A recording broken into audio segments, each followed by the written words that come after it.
पान करके और अपने आसन में बैठ करके प्राण को अपान में मिला करके ब्रह्मरंध्र से प्राण छोड़ दिया।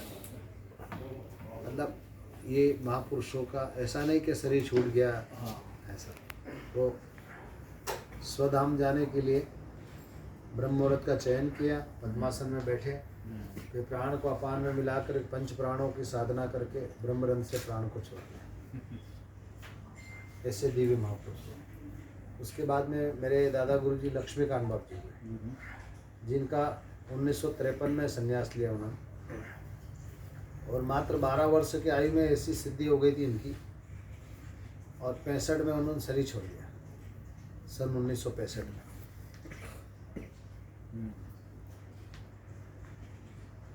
उसके बाद में मेरे गुरुजी इस सेवा में रहे उनके, तो गुरुजी ने फिर संन्यास लिया 1968 के लिए।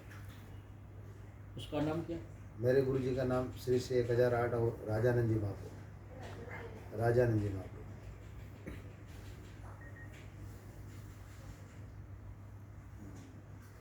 और लक्ष्मीकांत जी भगवान का लक्ष्मीकांत ही नाम था। ये भी इनकी भी एक दिव्य कहानी है।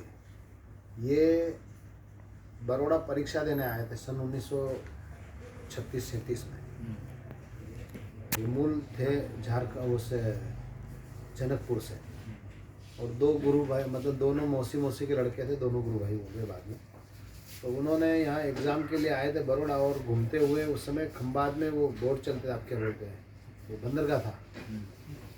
तो उस समय वहाँ आए थे, तो इनको पता लगा कि आज कोई सिद्ध महापुरुष रहते, नित्यानंद भगवान वहीं रहते थे, तो उनके दर्शन करने आए।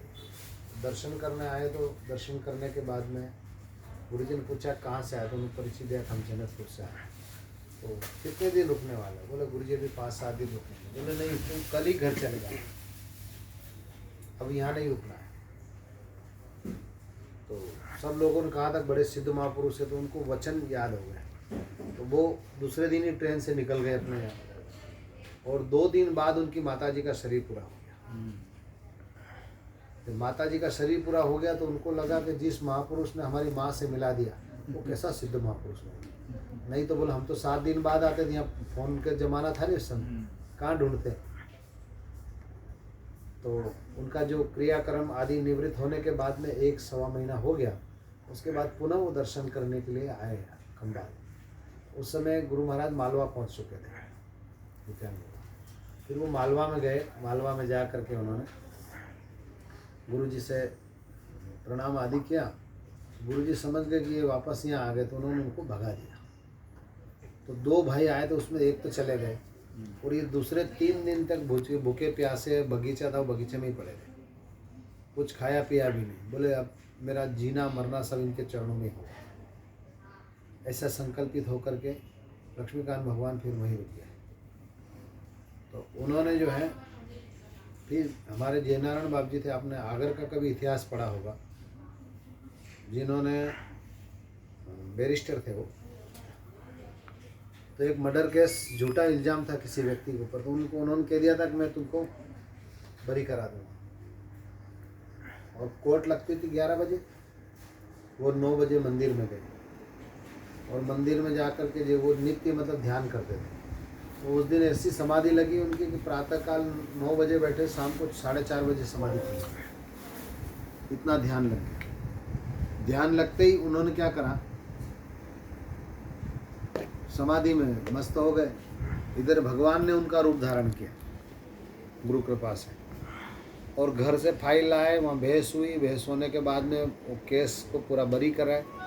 बरी करने के बाद में वहाँ से चले जब वो, तो वापस घर फाइल रखी और फिर अंतर ध्यान हुई। जब जयनारायण बाबू जी की समाधि टूटी शाम को 4-4:30 बजे, तो वो कोर्ट की ओर गए सीधे, तो रास्ते में उनके मित्र लोग मिल गए। अरे बोले वकील साहब, आज जैसी बहस तो आपने कभी करी नहीं, आप तो गजब कर दिया आपने। बोले भैया मैं तो मंदिर से आ रहा है। बोले भंग खाली होगी, आपने भंग लेते थे प्रसाद थोड़ा। तो बोले आपने कहीं भंग ज़्यादा तो नहीं ले ली? बोले नहीं, मैं भगवान के मंदिर से आ रहा हूँ सचमुच। फिर कोर्ट गए, वो कोर्ट में जाके देखा रजिस्टर में तो उनका मुलजिम जो था वो बरी हो गया। उनको फिर भी संदेह हुआ, फिर वो घर गए, घर जा कर के देवी को कहा चाबी दे अलमारी। बोला अभी तो फाइल रख के गए आप। उनको और शक गहरा हो गया। बोला अभी मैं तो सुबह का 9 बजे गया था, अभी आ रहा हूँ। बोले नहीं अभी आप आधे घंटे पहले तो फाइल रख के गए। उन्होंने फिर चाबी ली, अलमारी खोली, अलमारी में से देखा कि वो दस्तावेज जो थे उसमें भी सिग्नेचर इनके खुद के हैं और बरी हो गए। फिर पुनः गए मंदिर, जा कर के ध्यान बैठे। ध्यान में पता लगा अब वहाँ दो भावनाएं, कोई कहता है कि इनके गुरुजी ने शरीर धारण किया था, किसी ने कहा कि महादेव ने किया था। तो वो जिसने भी लीला करी वो ईश्वर जानता है। जयनारायण बाबू जी कहते हैं कि मेरे कारण मेरे गुरुजी को कष्ट हुआ, तो वो सब कुछ छोड़कर सदा सदा के लिए गुरु शरण में चले गए थे उस दिन के बाद। यहाँ तक कि उनकी 2 बेटी थी, उनकी शादी भी फिर गुरु महाराज नहीं करवाई थी, लेकिन उन्होंने संसार छोड़ दिया। वो दिव्य महापुरुष हुए। स्वामी जी, भारत की दिशा कैसी है, भविष्य कैसा रहेगा?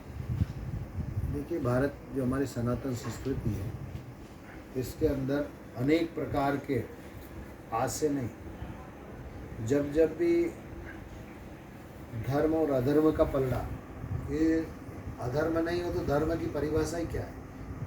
यदि आपको भूख नहीं लगे 56 भोग हो तो क्या काम के?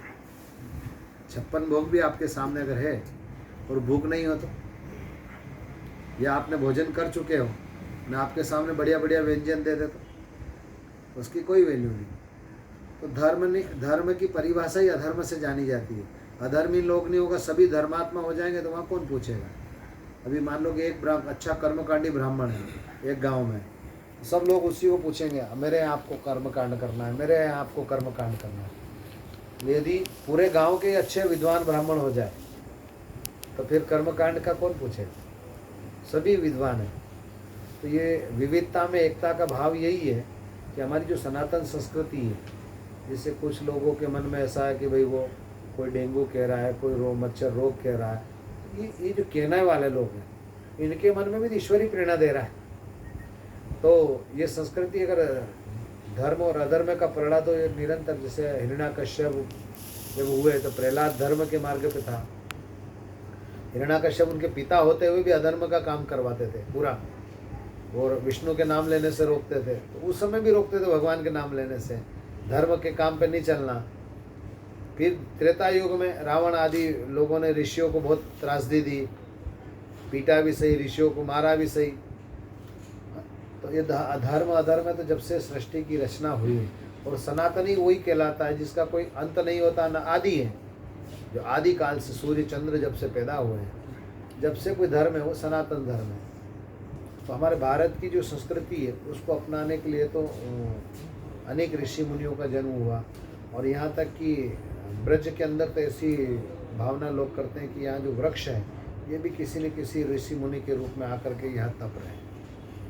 तो हमारा भारतवर्ष, तो वो भारत नाम ही प्रभु, इसका भारत जो शब्द है, भा नाम होता है ज्ञान का, और निरंतर जो ज्ञान में रत रहता है वो भारत है। भारत की परिभाषा ही यही है।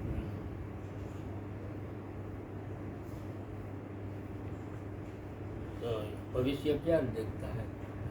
भविष्य तो अच्छा ही है, क्योंकि जब तक भारत के अंदर सनातन संस्कृति, समाज, ऋषि परंपरा है, जब तक भारत का कुछ नहीं होता है। लेकिन क्या होता है, व्यक्ति, जैसे हम देश गुलाम हुआ हमारा, मान लो कि हमने 700-800 साल तक गुलामी के फंदों में भी रहे, लेकिन उस समय भी हमारी संस्कृति छोड़ी नहीं, संस्कृति को जीवित रखा है।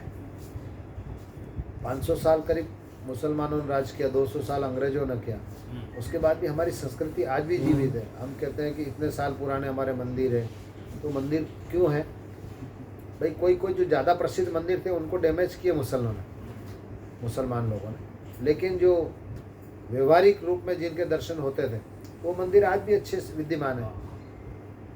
जैसे मान लो कि महाकाल पे आक्रमण नहीं हुआ, सोमनाथ पे हुआ, तो सोमनाथ क्या जो है वो क्षेत्रीय मतलब क्षितिज पे है, आखिरी किनार पे है।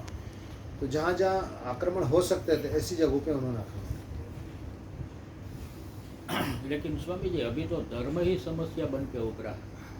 नहीं, देखो, ये लोगों के संदेह हो रहा है, धर्म हमेशा धर्म की परिभाषा बड़ी कठिन है। धर्म रक्षिति रक्षता, धर्म की रक्षा हम करेंगे तो हमारी रक्षा धर्म करेगा। धर्म कभी समस्या नहीं बनता है, धर्म हमेशा समस्या का समाधान करता है। आज हम सब लोग अपना अपना धर्म भूलते जा रहे हैं कि पिता का धर्म क्या है, पुत्र का धर्म क्या है, माता का धर्म क्या है, भगनी का धर्म क्या है। धर्म को भूलते जा रहे हैं, इसीलिए तो धर्म की समस्या हो रही लोगों में। धर्म के द्वारा ही समस्या का समाधान हो सकता है। क्योंकि जैसे आप आज पत्रकार हैं, आपका धर्म क्या है? सत्य भाषण करना, जो है जैसा है वैसा। आईना क्या करता? दर्पण क्या करता है? दर्पण करता है आप जैसे हैं वैसा का वैसा दिखाना। ऐसा पत्रकार लोगों का काम है।